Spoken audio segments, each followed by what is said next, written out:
What's going on, guys? Welcome to another edition of the RPO College Football Podcast, aka Where Your Favorite Team Hat Podcast. I'm your home host, Jerome Jones, and as you all know, the man, the myth, the legend, my guy, Mr. Ray Roberts. How you doing, sir? I'm good, Jerome. How are you? I'm doing good, man. I like that you wear your hat today. I seen you had the Notre Dame hat, so I had to whip up my Michigan hat. I couldn't be overthrown with the hat game, so I had to show mine off. It's a nice hat though, even though I don't like Notre Dame. It's a nice hat. At least it's not Ohio State. So I, yeah, okay. My head would burn. So yeah, right. Definitely. But guys, we got a lot to talk about today, man. If you haven't seen our last podcast, make sure you go check that out. We talked about the first round of the NFL draft. A lot of good stuff that we talked about on there. A little bit of recap. We're gonna do a little bit of the same thing today, but we want to throw in an extra topic today because this topic has been burning through my head since the draft and a little bit before it actually too. But the last couple of weeks, we really starting to see some things with this. So let's get right into it. That is the NIL destroying college football. I mean, woo! This is a hot topic right now, Red, because we got teams are now leveraging players to so they can recruit them and transfer to their schools. We're starting to see it with like a lot of these newer and different teams. You got the Texas that Texas is getting all these players, man. I don't know what's going on with that. Then we got USC. They recruiting players, and now Oklahoma. I mean not Oklahoma. Arkansas, I believe, was the other one. What was the team that Spencer Rattler went to? I forget. South Carolina. South Carolina. So Ray, I want to know what's your thing about this because there's a lot of and I want to accuse anybody of it, but there've been a lot of chatter that a lot of these coaches are using NIL, to leverage players to their teams and saying, hey, or these companies are saying, hey, if you sign to this school, we're gonna give you a deal for this and that with and a lot of these coaches, I think a lot of coaches are kind of partnering up with a lot of these companies to get these leverages. Ray, I want to know what's your take on all this. Well, I think that you're going to see a lot of this stuff happen because I think what we're seeing is the alumni are getting involved now. And if they are alumni with money and or with power, then they could use this as a way to recruit players. I mean, like honestly, between the transfer portal and this, you basically have opened up Pandora's box and you've really created a firestorm of a situation with like, and what really bothers me is like, I heard an interview with South Dakota State tight end who said that somebody had mentioned to him about making money. And he said he admitted that there were player coaches or someone from other teams that were trying to get him to enter the porthole so he could transfer to their school and then guaranteeing him a certain amount of money he would get for it. I mean, yeah, man, we all act like we all love college football. Correct. And we all act like these coaches are all really good guys. But let's face it, man, they're not always really good guys. And a lot of them only care about winning. They don't care about anything else. And, of course, if you're a college coach, you should care first and foremost about winning. But to have a recruit come to your team with the idea of just keeping him from another team or where he could be the second or third player on your roster at that position, I mean, does that seem right to a kid? I mean, it just doesn't. And, again, we should have known this was going to happen, and it just took a little – it just came a little bit quicker than I think people thought it would, to be honest with you. Yeah. So there's been just news that just came out that me and Ray was talking about before this started, and I want to kind of talk about what I've seen lately. I just recently went to the Senior Bowl a few months ago. I think I told you guys about this before. And at the Senior Bowl, they always had this thing called the Senior Bowl Summit, which they bring in different coaches, players, former players, this and that. This year they had Nick Saban as one of the panels. And that was one of the questions that came up to him about it. And he kind of danced around it a little bit, but at the same time, he kind of said, like, I know my school do not do this. We're here to just get the players, blah blah blah. But now there's new reports that was Nick Saban in this NIL situation because he just got a wide receiver transfer. Alabama just got a lot of receivers that just left, their program that were first round picks, second round picks, whatever. Really highly drafted picks the last few years. So they're in a need of replenishing that wide receiver pool. Do you think Nick Saban would do something like that to do that? Like, and not trying to blame him, but like in a sense where you're in a pool and you're seeing all these other coaches and schools leveraging in that sense, and you're starting to lose out a little bit. Do you be like, would you kind of let your hand down and be like, well, if this is the way it is, maybe I have to start doing it too. If not, I'm gonna fall behind. I mean, he's Nick Saban. He really doesn't have to worry about falling behind. He's recruiting, high caliber players every year. Mm-hmm. But I mean, could it be a shortcut to get a couple guys that maybe could help you this year? I mean, of course, we know that's going to happen. I mean, Texas A&M's been openly doing it for 2 seasons now, to be honest with you. But no one talked about it because now people have seen that it can be a real problem. And honestly, the NCAA should have seen this coming, but they're ran by a bunch of people that should be very smart, but do very dumb things. So, So, like, I got kind of a 2-part question. I'm gonna do them separately though. So what is something or a way you think we can kind of stop this now? Because now you kind of, like you said, you open Pandora's box. It's kind of hard to close that box now that you started it. How would you, Ray? How would you put something in place where it kind of stops gaps this situation? Like, would you put something in place where there's a new rule for coaches if they get caught? I mean, even then, it's kind of hard to find out who gets caught. But what would you do, Ray, if you wasn't at? Well, Lincoln Riley is one of the guys that have been brought up a couple of times because he left Oklahoma to go to USC, which is fine. I mean, you could. I don't wish anybody that wants to take a job making more money. I mean, that's the American way. That's fine.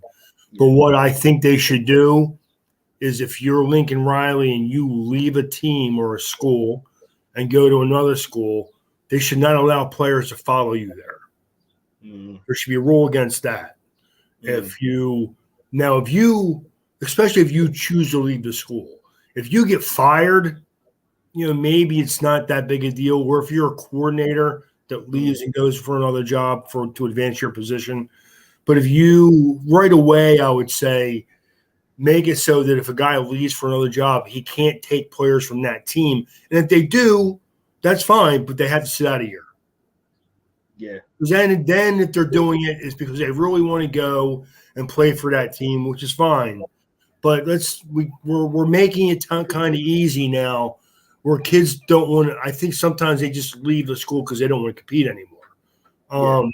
And the college football is first and foremost about competition, correct? Mm-hmm. So if you're a player, I mean, not to get into the NFL, it seemed like with Carson Wentz, he didn't want to compete anymore. He wanted a job given to him. But now you see a lot of college players doing the same thing. They just wanted a job given to them. They don't really want to work for it. So, I mean, again, it just puts a bad taste in your mouth. But there's really, again, between the porthole, the NIL, and not making team players that transfer or sit out of season anymore, you've basically opened a big can of worms. So, I just realized you're saying porthole on purpose. Yeah. Just realized that. I got you now. Sorry. Yeah.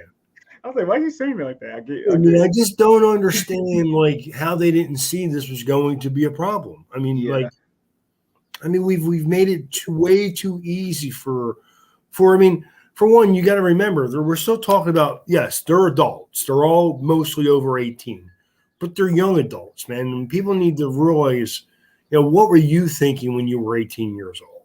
What were you thinking when you were 19 years old? And somebody told you, you can have this job or you can have this job. This one's going to be a little easier for you, though. I mean,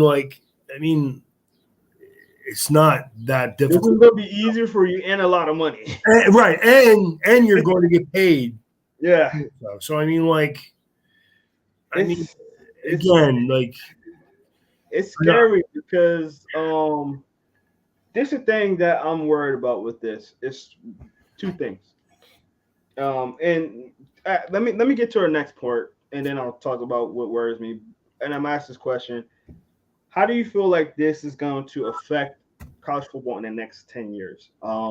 So let me get to what worries me, and then I'll let you answer that question, Ray, because this worries me in a few reasons. One is that obviously the quality of football is not going to be the same. You're going to see the same schools get the same players, and it's going to get very diluted as far as the talent after those players. You're gonna start. I really feel like you're gonna start seeing. You're already seeing it. Obviously, it felt like it was getting a little bit better, but now it's gonna start getting worse again. That you're gonna start seeing the same teams in the playoffs every year. That's my issue. The other thing is for the kids, because now the thing is going to be you can't just be a known kid and be like, all right, if I'm getting these NIL deals, why wouldn't I do that? But then on the second hand is that, all right, now there's only 11 players that can play on the field at one time. So now you got to make the decision like, all right, I'm going to these schools are giving me this.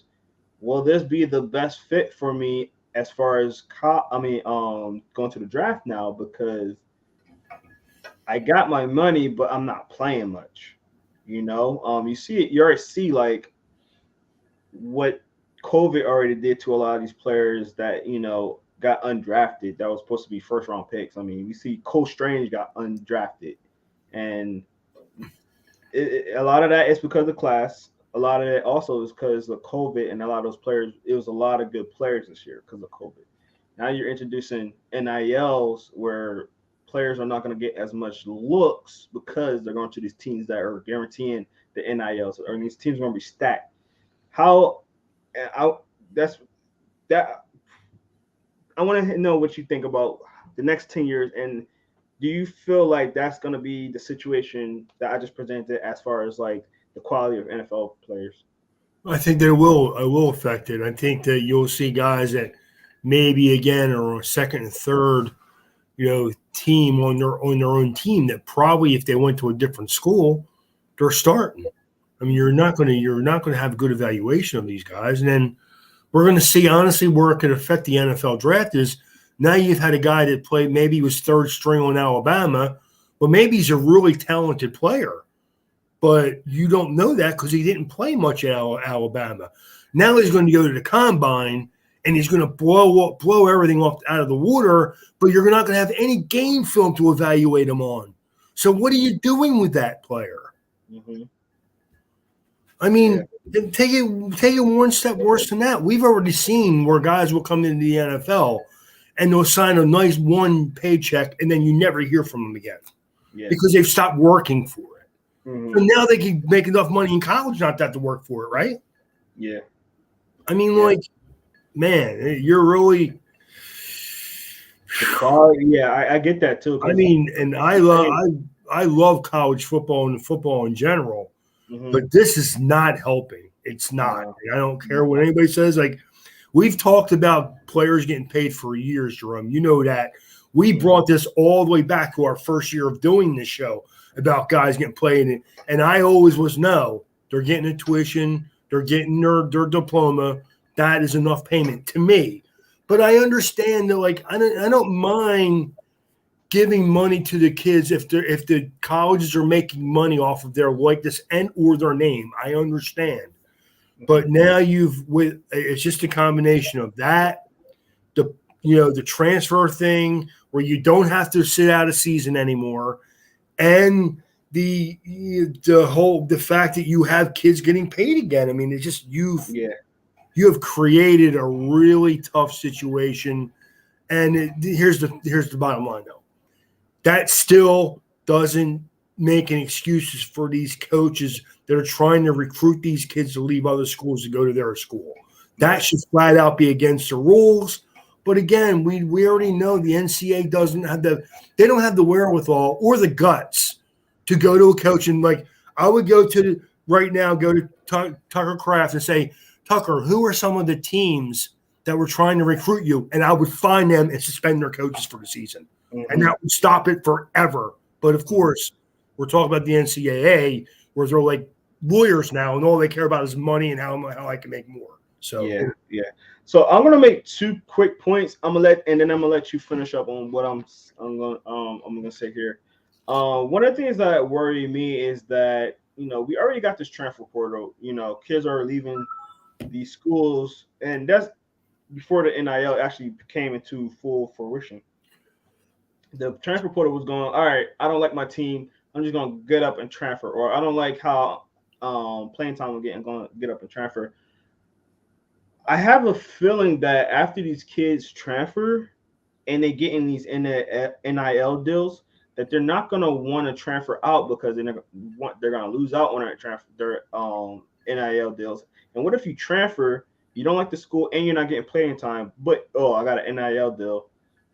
I feel like this is gonna cause some issues with player morale, just how they just gonna. I mean, if that happened to me, and I'm just sitting especially if I really care about going to the NFL, and I'm not getting playing time, I'm gonna be pissed. But I have the decision: do I keep the money, or do I go out and lose my NIL deal because I transferred out of that program?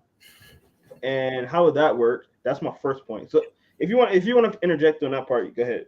I mean, the problem is you don't know, because again, we're talking about kids not developing in 3 or 4 years now, because instead of getting 20 snaps a game or 30 snaps a game, they're getting 5, or if any at all. Yeah. If their players that are ahead of them don't get hurt, maybe no snaps. Yeah. And again, it's hurting the whole. It's going to hurt the whole product. Yeah, it's going to hurt the development. It's going to hurt. Jerome, look at Kenny Pickett. Look at Joe Burrow from years 3 to year 2 to year 3 or 4. How they developed as players, and what would have happened if they were sitting behind somebody? It's because why would you want to go to that school? You can come over here and here's what, God forbid, will start to happen. Coaches will promise you everything and then won't care about sitting you on the bench. Yeah. They won't. I don't care what anybody tells me. These coaches all care about winning. And you know what? Again, part of me doesn't blame them for that. Yeah. But part of me, I will lay blame at them for promising young adults. I'm not going to call them kids. They're young adults, for promising them this, that, and the other thing, and delivering on none of it. Yeah. No, 100%. It's a hard line to rope. And my last point, this is something that we talked about in our past our podcast, right, is that the fact that what the NCAA is doing with these NIL deals, and right, like you said, don't ever want to knock anybody for going out and getting their money. Definitely. Nope. But the issue is that the NCAA is allowing it to go through these companies where they're not even involved. They're letting the companies, they're letting everybody else, just say, hey, now you can get money from other companies, and if for an NIL deal, instead of letting it be under their hands and having a good control over it, now it's getting out of control because they're washing their hands up we don't have nothing to do with this. We're not giving you guys money. We letting them give you money.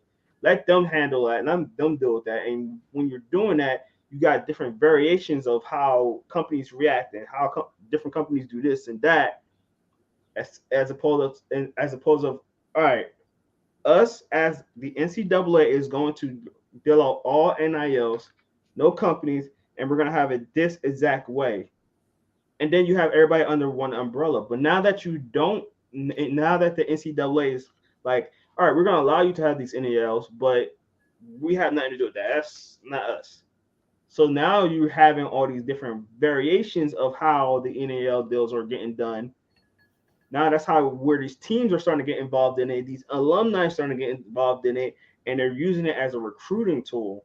So that I think that's the biggest issue with this whole NIL deal, because on top of that, now you got the, like we said before, you got the transfer portal, you got the NIL deals, and both those systems are kind of loosely like ruled, honestly, which allowing all these crazy, teams, now schools are going to do this. And like you said earlier, right, like NCAA, are they going to start cracking down on these coaches? Not likely.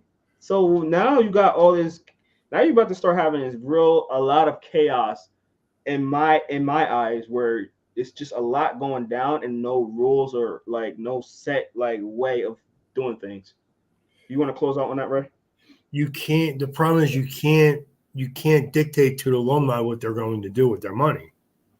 So you can't stop them from doing it. You can't really stop them. How are you going to stop them? I mean, honestly, if the NCAA were to get too involved, a lawyer would go to some of these kids and say, "This is collusion. We need to sue the NCAA too."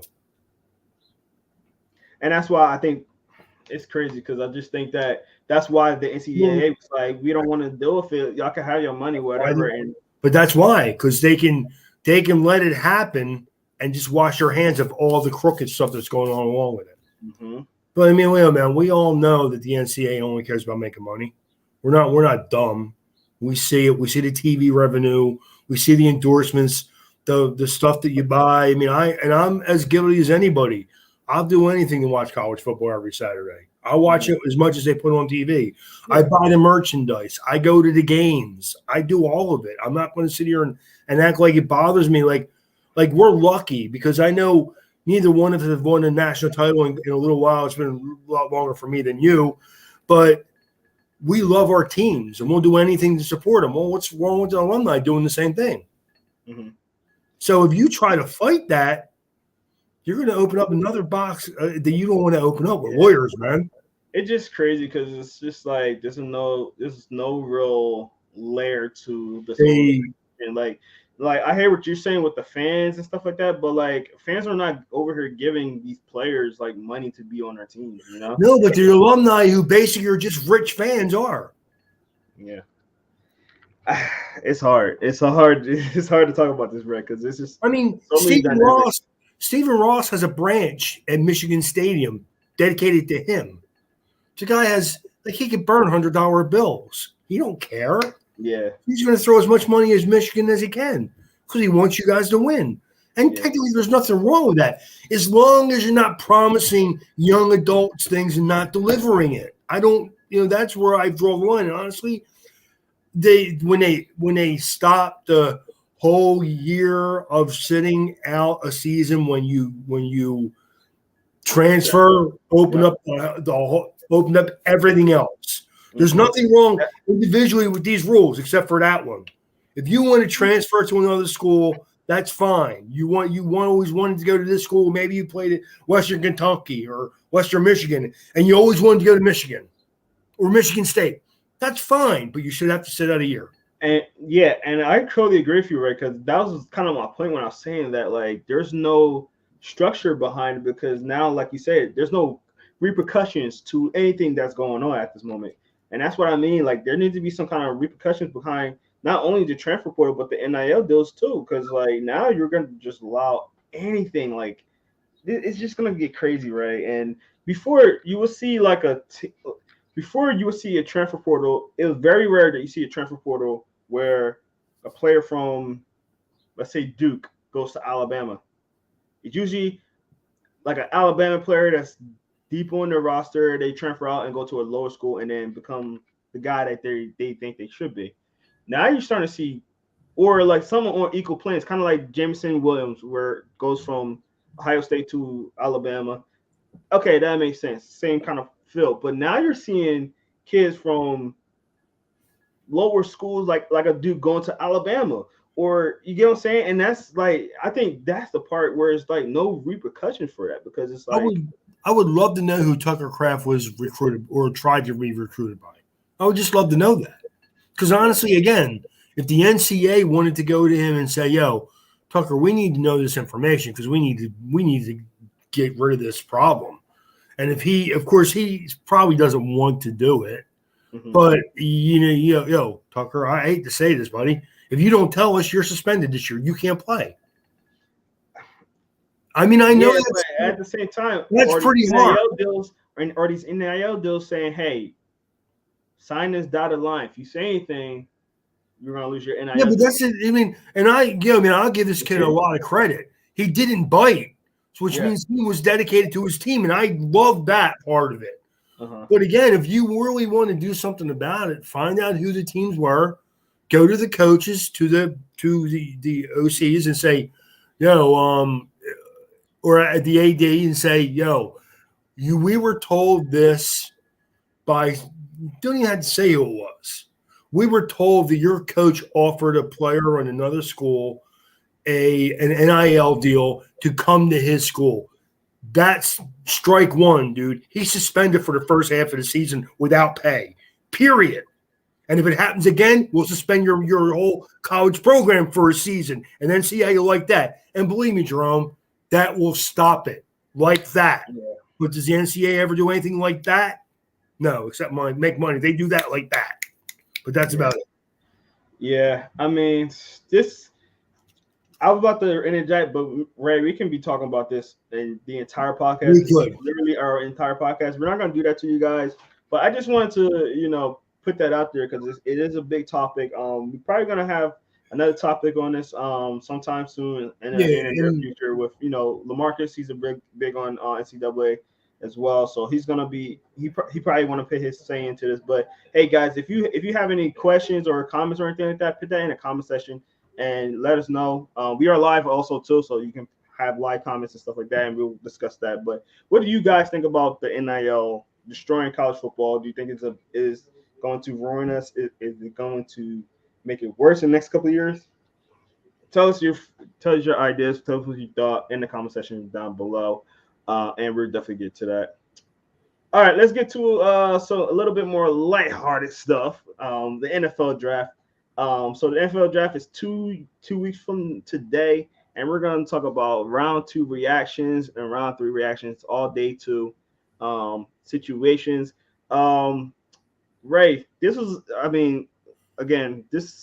a fun draft. I mean, there were some great picks. There were some questionable picks, as always. But, we always talk about how deep this draft is. And I think, round 2 and 3 are like your money rounds, I think, because you get some great quality starters in this one. I think day 4, you can still get quality starters, but it's not as likely, but it's also great depth in that one. So, this round, you could definitely get some good starters outside of the first round. I know everybody clamors about the first round, but second and third round are your money round. So, Ray, let me hear it. Give me 1 or 2 guys that you think were some great picks that kind of stood out to you. I'm looking at round 2 right now, and I see a bunch of really good players, but I like the Jets getting Breece Hall. Mm-hmm. I thought was the best back in the draft. Jalen Petrie, the safety from Baylor, I was really high on, and he went to Houston. God bless him. Boy Mafe went to, I think we talked about it last week. Seattle had a surprisingly good, calm, kind of like somewhat normal draft for Seattle. And I like Mafe and I like Kenneth Walker. They took with back-to-back picks at 40 and 41. Really good football players. I really like them guys. David Ajabo going to Baltimore in the second round was crazy. There's a guy that if he didn't have an injury, he's a top 15 pick. That's a steal. Of course, he has to come back from an Achilles injury, which is a tough injury. But if he's 90% of what he was before, man, that guy's a first-round talent. Easy. Yeah. So they said that there's a chance that he actually might even play in 2022. It just depends on, how the surgery went and if it all went well. Yeah, again, I'm a big David Ajabo fan. I think he's a good football player. He's a high energy. Yeah, let's not bring that up. He's a high energy kid who bends very well, who's a really good football player, and to get him the latter half of the second round. If you'd have told me that was going to happen at the end of last year, I'd been like, no way. The kid's a first round time. Now, again, the injury's there. But I really thought someone would jump on him early in day two. I did. I didn't think he would have lasted 40-something. I didn't. I thought, honestly, I thought somebody in the top, 5 or so picks in the second round was going to jump on David Ojabo. I did. So no, 100%, because you would think like this is especially in the second round, this is an investment in the future. It's not like a immediate starting kind of thing. So why not take him as early as possible with his incredible upside? I will say also this, that I think that played the depth of the defensive ends in this draft played a part in that. I think any other year that would happen, and we would have. I think I would have been a lot more shocked. But in a year like this, where you got great quality ends still on the board, I'll say his name wrong. Arnold Epiketti, sorry. Arnold Epiketti. You had what's his name that went in the first pick of the first round? Logan Hall. You have Sam Williams, who I like a lot. Drake Jackson, Benito. I mean, you have all these edge rushers still on the board. Mafia, like you said earlier. So you have all these edge rushers. Why? I mean, I get it, because you kind of want somebody immediately half the time. Somebody that can actually practice and actually learn right away. Where Ojabo is going to be a kind of a project in a sense. So I don't know. Yeah, I mean, I'm not going to say there's no injury concern, because there is. You need him to come back healthy. But again, if he comes back anywhere close to what he was before, man, he's a steal in the second round. I mean, 100%. Again, I'm a Jaquim Brister fan. Chicago took from Penn State. I like him. I like Cam Jurgens that the Eagles took. I think if Kelsey actually does retire after this year, to me that's an A pick. Right now it's a B, but only because I don't know when Travis Kelsey's going to. I mean, I don't know when he's going to stop playing, man. Every year he may retire, then he doesn't. So. But if he does retire at the end of this year, then you have a guy that could really just step right in and not really miss a beat. I would say this though: this was the closest year out of all the years that I really believe he's going to retire, because any other time it was just like kind of rumors, like, all right, Kelsey might retire, blah blah blah. But this was the first time I actually heard him say, "Hey, I might be retiring," And when he came back, he made a big announcement of like, "Hey, I'm not retiring these guys. I decided to come back." So that tells me it's getting close. So I do commend the pick. I do think I like the pick, but also I feel like the Eagles, the offensive linemen, we have a lot of good offensive linemen that could move around like Isaiah Samalu. He is a guy that started for us in the Super Bowl run. He's being replaced by last year's first round pick, which was Dickerson. Dickerson was supposed to be the replacement for Kelsey. So I just think, like, as much as I mean, I love the fact that we're trying to keep the offensive line strong, because I think that's the core of your offense. You need to have that offensive line strong. I love that mindset of the Eagles. But at the same time, it's like, all right, we have some pieces that we can move around. I wouldn't be too worried about it this early in the draft. That was the one thing I agree with. I think that maybe if he'd have been there in the third round, but I don't know if he would have been no Jerome. I mean, I think that he's a good football player, and I wouldn't be surprised if I thought he was a late second, early third round pick. Mm-hmm. I think what they looked at it, this guy schematically fits our offense perfectly. He's very close to what Kelsey is, or the same type of player that Kelsey is. So I'm not going to say he's as good, but he projects to be that type of a kid where he get out and pull and do some stuff for you. I like him more if Kelsey retires. I'm not going, like I said, but or God forbid, say Kelsey gets hurt this year, misses a game or two. and maybe doesn't get back on the field. Who knows? Definitely, 100%. All right, let me name some guys that I really liked in this draft. Some draft picks are obviously my number one guy is obviously Christian Watson, my man crush of the draft. For the Packers to get him in the second round, they did trade up to get him, but they needed a wide receiver, and he was being talked about being a first round, and they got two decent defensive players in the first round, and then traded back up in the second round to get the receivers that they probably gonna get in the first round anyway. I love that pick. I think Christian Watkins with Aaron Rodgers is gonna be a big combination. I really like that, and he's the type of receivers that Aaron Rodgers likes. He likes those guys that are going to be longer kind of guys that can snatch the ball out the air. I like that, so that's good for him. I think Aaron Rodgers is going to really be able to teach him a lot of stuff. Some of the deficiencies that he have in his game. Bryce Hall, obviously, that's a knockout. I didn't think the Jets would pick a running back that early in the second round.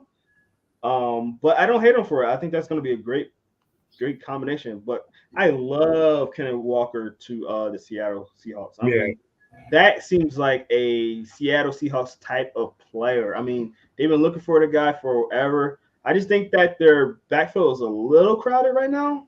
But the two guys that you haven't that are there, they're kind of injury prone at the moment too. So I love it. Kenneth Walker to the Seahawks, I think that's going to be amazing, especially the fact that you don't have Russell Wilson there no more. So you're definitely not going to be passing as much. So you're going to try to get back to your roots, get back to the running game. The whole, I'm about to say Sirianni, geez. The whole Pete Carroll offensive philosophy and run the ball, man. I love that pick. Kenneth Booth in the 42nd pick of the draft, I thought that was a steal. I mean, geez. I really had a first round grade on him. I thought the Eagles was going to get him if they still had 3 first round picks. I thought they could have got him at 18.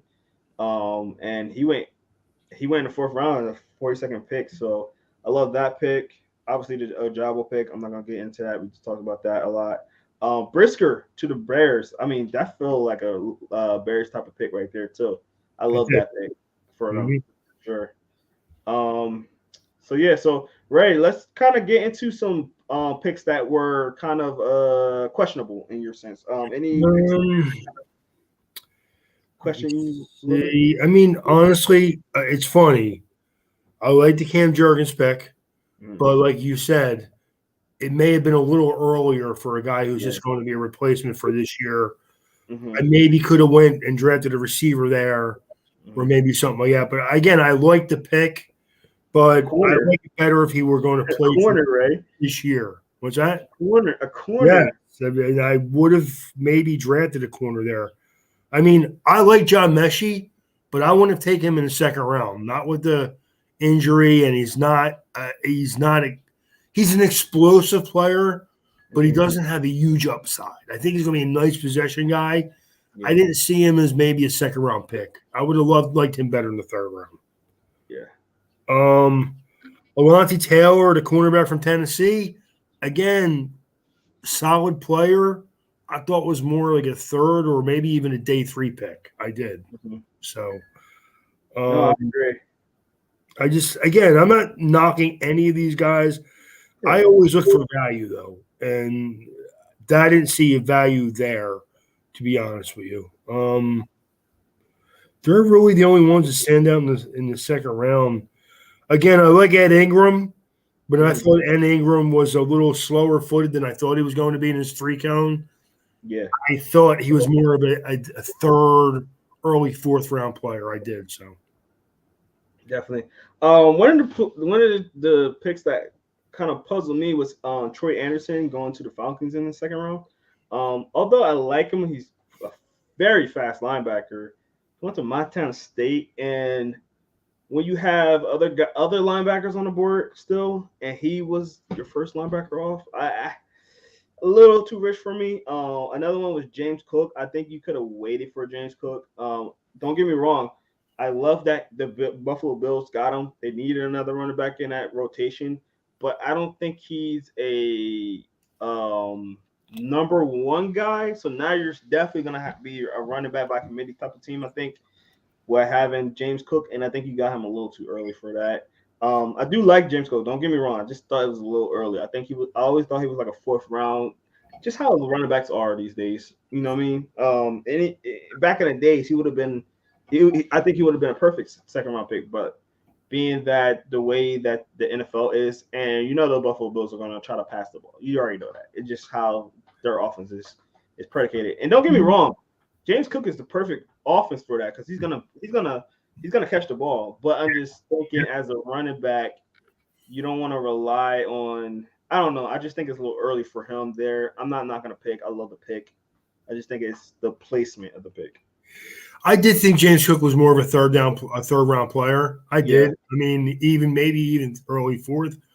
But I think Buffalo picks later in the third round. Maybe they were afraid he wasn't going to be there, and maybe they would have rather just taken him in that spot than try to trade up and get him in the third round. Yeah. And like you said, he does fit what they do on offense perfectly. He can line up in the slot. You can do a lot of different things with him. So I mean, again, I don't disagree with it. I thought he was more of a third round, maybe even a day 3 pick. But again, I think sometimes when you see teams in that, like they pick, I mean, they're like, man, they're picking 63rd in the second round. They're like, wow, where do we pick in the third round? Is James Cook going to be there? And the answer is probably not. Yeah.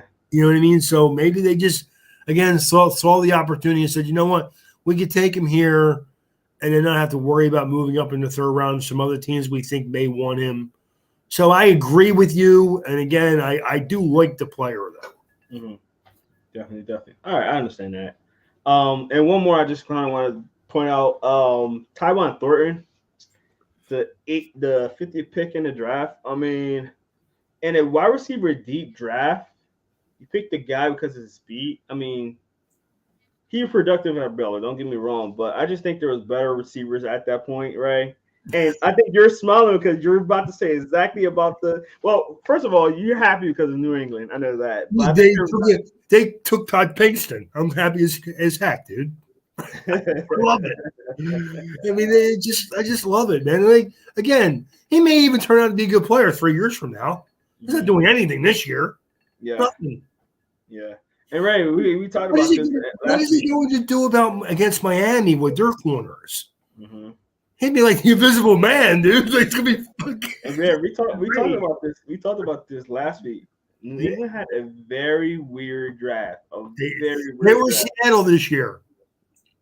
I was very just thinking that. Nothing personal against the players. I think they're solid players. They will develop into good players. They're not doing anything this year, though. Nothing. Tyquan Thornton against Miami, against Buffalo. Oh yeah. He's not doing anything. Crazy. That's crazy. He'll catch less passes than you will. Great. There you go. Oh man. All right, let's get to I heard that pick and I'm like, they did what and took who? Yeah. Wow. Crazy. All right, let's quickly get to the third round now, Ray. So the third round obviously has some bangers in it too, Ray. I think we start off the draft really well with some guy linebacker and Osamoah. I really liked him going to the Vikings. That was a really good pick. Vikings had picked up some nice defensive players in the draft. Yeah. Excuse me 1 minute. Getting a call. Oh, Ray got a call.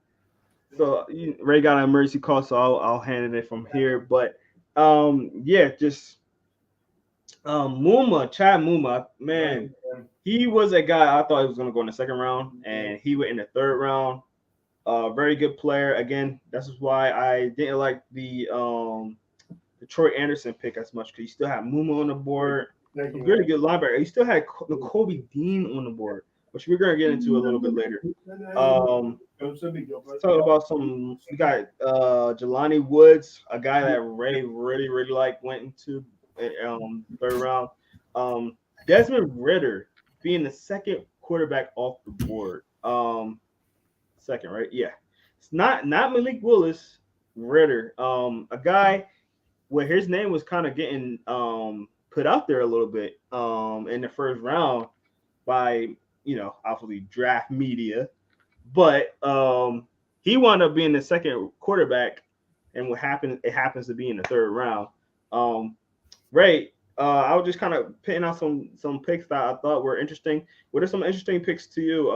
What picks did you like in the third round? Well, you went over to the first one with Minnesota. I like Brian Asamoah. I think in a defense where they like speed, he kind of fits that criteria big time. I want to apologize too. I'm on call and I had to, so I had to take care of that for real quick. Let me see who else. No, I'm not a big. I like Nicholas Petit-Frere, the tackle for Ohio State, but I don't like him. I thought he should be taking day 3, man. I really did. I thought he struggled in the workouts. I thought he struggled at the Pro Bowl. I mean, the college thing. I just didn't think he didn't check all my boxes. Even though I think he is a guy who has size, length. He's a solid athlete, but he didn't do anything exceptional during the offseason. And if you watch his game film, he did get out muscled sometimes. So I thought that he was more of a day 3 pick. Even though I like Chad Muma, I didn't understand why Jacksonville took another middle linebacker. Yeah. And that surprised me a little bit. Let me see. Who else do I see? Well, Ray, I want while you was on the phone, I talked about Jelani Woods, a guy that you really liked. What do you think about him going to the Colts? I think that's a great pick. I think the Colts had a nice, solid draft. There's only a couple of teams. I didn't like New England's draft, and I didn't like the Saints draft. I didn't. I just remember not liking their drafts. I didn't think they were great. Again, I always root for these guys. I mean, man, I know how important it is to these guys to make a career in football. I mean, I was watching some of the USFL the other day, which blows my mind. It's back on. But, I mean, I just watch, and I see these guys, your buddy from Michigan was the starting quarterback for was it the Stars? No, the Michigan team. The Stallions, I think. Yeah, the Michigan Stallions. I mean, I was like, okay, well, that's nice. But I just didn't think. Patterson, by the way. What's that? Jay Patterson. Yeah, Shea Patterson. Yeah, I almost forgot his name. And I just don't worry. He had to throw a horrible pick in the first half. I watched too, man. Horrible pick, man. He's got 10 yards ahead of him. Now he'll throw the ball to the back of the end zone, picked off. Yeah, I was rooting for him. Go ahead. Like Shea Patterson, same guy, different uniform. I was rooting for him. I really was. I can't say much about him. Go ahead, Ray. I didn't like the Brian Robinson pick, the Alabama running back. I thought he was definitely no better than a day 3 pick. No question about that. I think Washington over-evaluated him. And Washington's picks all over. I don't understand why they did that, except for they wanted a power back, and he does fit that mode. But I just thought there were better football players than him in that spot. So, Well, Ray, there's 2 positions that I want to talk about in this round that kind of highlighted the third round. First and foremost, I want to talk about the quarterbacks. That's obviously the position that everybody wants to talk about. We got 3 that came in this round, 0 in the second round, 1 in the first round. And it didn't even go in the order that we thought, because if you look at the mock drafts, even though there wasn't a lot of quarterbacks in the first round that people had mocked, it was either Pickett, Malik Willis, or Matt Corral, right? But the order went Pickett number 1, no number 2s, Desmond Ridder, then Malik Willis, then Matt Corral. What was your thought on the picks, where they went, and how each one kind of fits in that role? I think that, of course, I would have taken Malik Willis over any quarterback. But I think Ridder actually fits what Atlanta wants to do. They want to throw some RPO stuff at you, do a lot of that. I mean, and I like Desmond Ridder as a prospect. I worry about his accuracy, and I don't think that I know he shouldn't have been taken before Malik Willis. I would have drafted Matt Corral before him too, but that's just me. So, I mean, I thought I didn't have a problem with him being drafted in the third round. I thought it should have gone the opposite way. I thought it should have been Willis, then Corral, and then Ridder. but we'll see. In the end, we'll see what happens. I mean, I honestly thought that Malik Willis was taken by a solid team and a team that saw an opportunity to get a guy who, if Ryan Tannehill struggles again down the stretch this year, maybe they get a starting quarterback out of Malik Willis. I like Willis. I think that he was the only quarterback in this year's draft that I saw potential where, this kid down 2-3 years from now could be really good.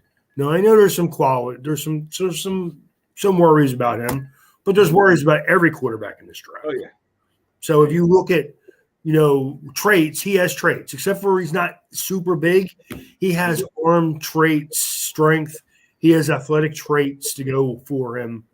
So I think that he would have been the quarterback I would have taken. I like Desmond again. I like Desmond Ridder. I think he's a good, solid quarterback. I think he may be a backup though. I do. So no, I agree with you, right? I think it's just funny how a lot of people were saying, "Oh, the Falcons pretty much drafted Marcus Mariota." He does have a lot of similar qualities to him, so we'll definitely see how that goes. But, he does. He is definitely a guy who I think that if you do some RPO stuff with him, like the other guy you just mentioned, and do some of that stuff with him, he is athletic enough to get outside and make some plays running the ball like Mariota is, and he does have injury concerns like Mariota did. Yeah. So I think the comparison is pretty good, but again, why if people knew what Marcus Mariota what they do now, he wouldn't have been taken before round 3. Yeah. So I mean, I guess there again, good comparison because that's where Ridder was taken, right? So True. So, how do you, real quick on this last point? How do you feel about Matt Corral being in Carolina? I think it's a good, solid spot for him. Mm-hmm. I think that, like we talked about last year, I know that the coach in Carolina has got some pressure on him to win this year, but I don't think that Matt Corral is going to help him win games this year. Yeah. I think he definitely has to sit on the bench for a year. And it's not – he's a good functional athlete, and he's got a nice, good, easy release and throwing motion. He throws a catchable ball. Yeah. It's watching things progressing in front of him and not panicking in the pocket like he did a little bit in college. Yeah. So, Yeah. So I like it in both aspects, team-wise and player-wise, because team-wise, I hate when you get a player for 1 year and immediately wants to get rid of him. I owe the Colts. Allow him to go in, adjust to the culture, and play and understand the playbook and get more familiar with the players and the playbook. I think 1 year, in today's football, we are too anxious to jump off the bandwagon on players, especially if they're coming from one team to another.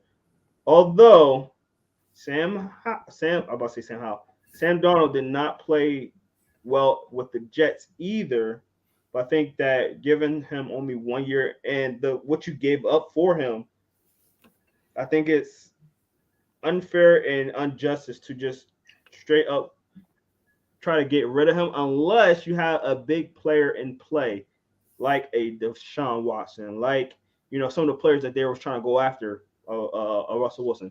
So if that's the case, I understand that. But for 1 year and for you to just trying to get rid of that player right away, I think that's a little unfair and unjust, especially for what you gave up. You gave up a second-round pick to get him. Now you got a player that was potentially a higher draft pick in the 3rd round, where you can say, all right, Sam Darnold, this is your team. There's not a whole bunch of pressure on you now because you got a 3rd round pick behind you.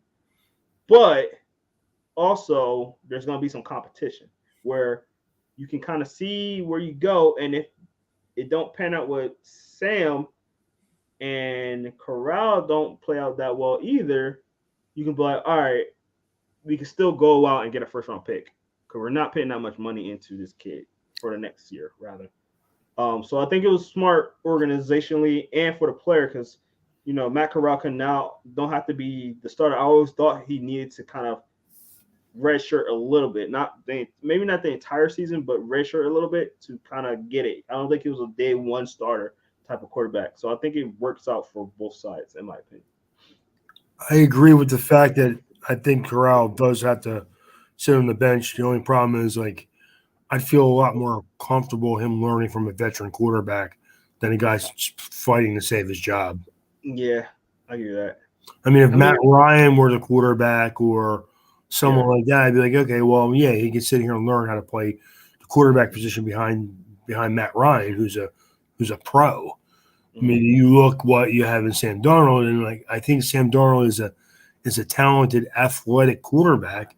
I just don't think that maybe the mental part of it, the reading defenses, checking down to different route trees where he needs to throw the ball on timing. I don't see that part of the game. And I don't know. And that's the part of the game that Matt Corral needs to improve in because he played a lot of one, maybe two read in college. And he would just either take it and run it or he would dump it off to somebody. I mean, so again, he's not going to learn from a guy who's that excels in that either. So it's going to have to all come from the coaching. That's a tough spot for, again, a third-year coach trying to win games and a fourth-year quarterback trying to still establish himself, and a rookie quarterback who needs to learn from somebody. That's a lot of work, man. Mm-hmm. It really is. I don't think it's a win situation for any of the three, to be honest with you. But I do think Matt Corral is a guy who you could develop into a player. So maybe he is, like we said before, maybe he's going to get his feet wet and then develop for the next coach that comes into Carolina. Give you that. I give you that, right? Give you that. That's a good point.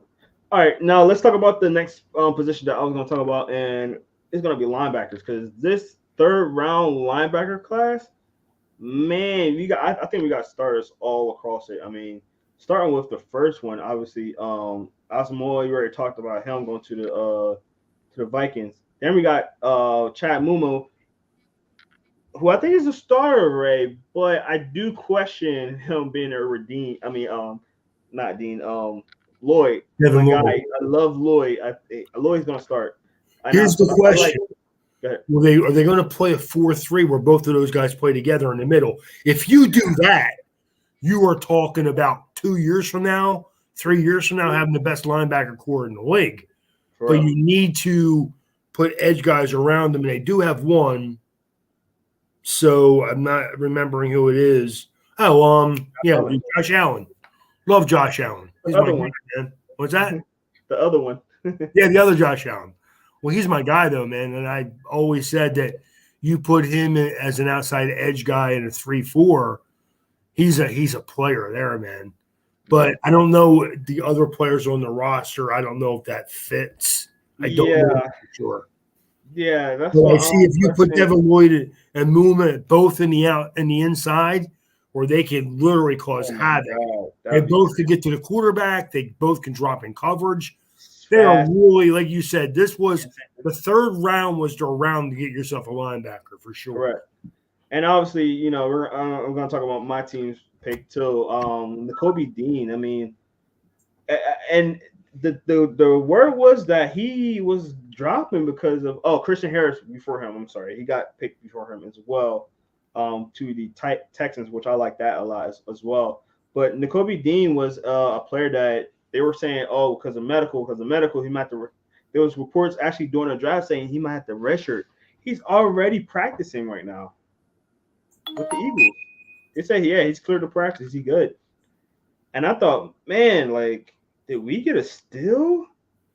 And it also kind of makes me think, was it the Eagles that said he had an injury issue? Because they was kind of quick to say, he's starting.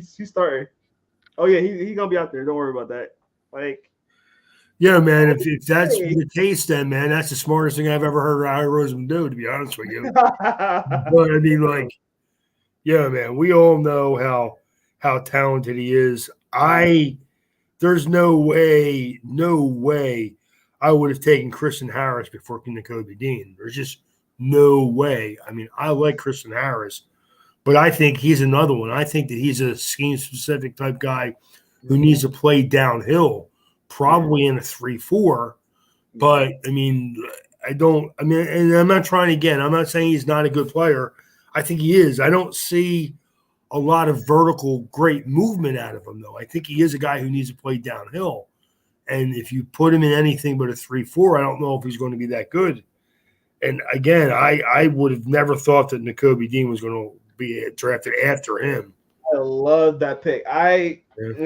Two picks. I wasn't too big on Jordan Davis pick. You already know how I feel about Jernigan. A little too early, I think, for my taste. So our first two picks, initial draft picks, I was like, Jordan Davis, I didn't like it at first, but from all the reports I'm hearing that we are going to do a 3-4, I like it even more now. But or a hybrid rather, we might do a hybrid. But when I heard Nakobe Dean get drafted, my favorite pick. I yelled to the top of my lungs, right? You already know. I wanted the linebacker in the first round. I wanted Lloyd or I wanted Dean. I wanted Lloyd a little bit more, obviously. I love Lloyd. That's still my favorite player in this draft. But when we got Dean, I was going crazy. But to wrap up the linebackers in the third round, you guys got Chanel Tindall. What do you think about that one, Ray? Love it. I think that he's another. Oh, wait, I'm sorry. There was another linebacker after that, but go ahead. I'm sorry. No, there's actually a couple guys I actually like that was taken before him also.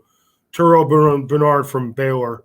Again, more of a downhill type guy who needs to run and chase more than move laterally. So a little bit more like the Alabama State linebacker. So, but I like him.